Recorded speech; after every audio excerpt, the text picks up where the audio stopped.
My name is Dr. Mark Romeo, and today we're going to be talking about female hormones. We know that hormones have an impact upon a person's mood because they have an impact upon their brain.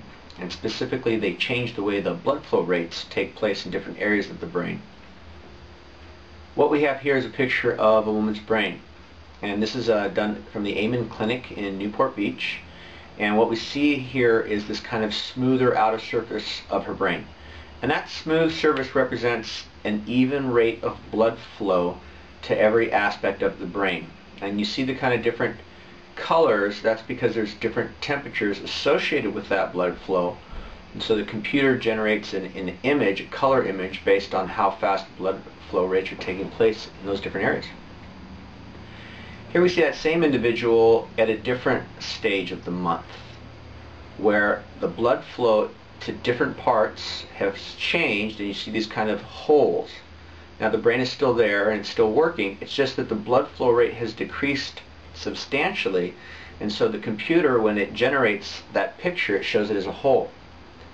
What's important and significant to us is that because you have a decrease in blood flow to different areas of the brain, you also have a change in behavior, a change in mood, a change in attitude, all because of these different aspects of the brain working in different ways based on a woman's monthly cycle.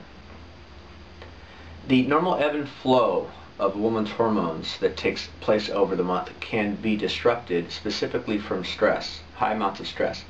And that stress can be either a chemical, mental, or physical stress. It's really, doesn't really matter how that stress is generated. Chemically, what happens is that the individual will produce certain stress hormones, and those hormones will have impacts upon areas of the brain, the hypothalamus, the paraventricular nucleus, these areas that have impacts upon the pituitary and that signal the ebb and flow of hormones to be normal.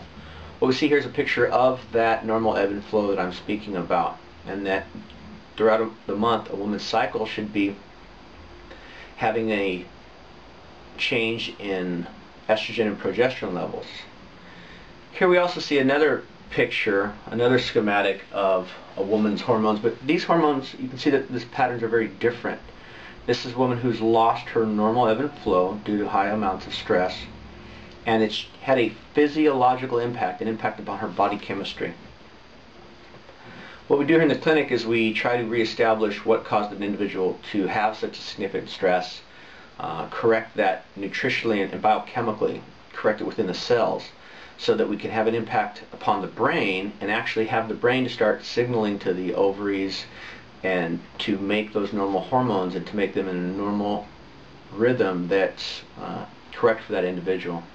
So once again, my name is Dr. Mark Romeo. I'm here at the San Buenaventura Family Wellness Care Clinic, and we look forward to seeing you. Thank you.